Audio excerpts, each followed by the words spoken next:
గోదావరి జిల్లాలకు సంబంధించి కాకినాడ జిల్లా పెద్దపూడి మండలం గొల్లల మామిడాడలో రథసప్తమి పురస్కరించుకుని ఉషా పద్మిని ఛాయ సౌజన్య సమేత సూర్యనారాయణమూర్తి స్వామివారి దివ్య సన్నిధిలో రథోత్సవం అత్యంత ఘనంగా జరిగింది.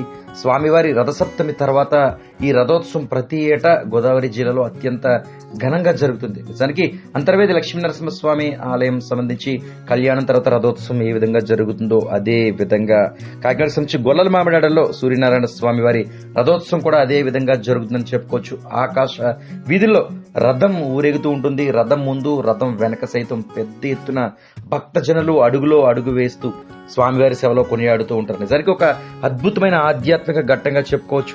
ఏడాదికి ఒకసారి మాత్రమే ఈ ఆధ్యాత్మిక రమణీయమైన దృశ్యాలు కనిపిస్తాయని చెప్పుకోవచ్చు. సాక్షాత్తు ఏపీకి సంబంధించి అరసవిల్లి తర్వాత మరలా సూర్య భగవానుడు అంటే ప్రత్యక్ష సూర్య భగవానుడు ఉషా పద్మిని ఛాయ సౌజన్య సమేతంగా మనకి దర్శనమిస్తారు. గొల్లల మామిడాడ కొన్ని వందల సంవత్సరాల చరిత్ర కలిగిన దివ్యక్షేత్రంలో అని చెప్పుకోవచ్చు. అటువంటి స్వామివారి దివ్య సన్నిధానంలో పంచామృత అభిషేకాలు, అదేవిధంగా పుష్పాలంకరణతో ఆలయ ప్రాంగణం అంతా కళకళలాడుతూ కనిపిస్తుంది. గొల్లల మామిడాడ ప్రధాన వీధుల్లో కూడా మేళతాళాలు, కోరాటాలు, ముఖ్యంగా కేరళ వాయిద్యం, మంగళ వాయిద్యాల నడుమ స్వామి వారికి సంబంధించిన ఈ ఊరేగింపు రథోత్సవం కన్నులు పండుగగా ఈ ఉత్సవాలు అయితే ప్రధానంగా కొనసాగుతున్న పరిస్థితి మాత్రం నెలకొంది. ఏపీ నుంచే కాకుండా ఇతర ప్రాంతాల నుంచి కూడా పెద్ద ఎత్తున భక్తులు గొల్లల మామిడాడ చేరుకుని స్వామివారికి జరిగిన ఈ రథోత్సవాన్ని కనులారా వీక్షిస్తున్నారు.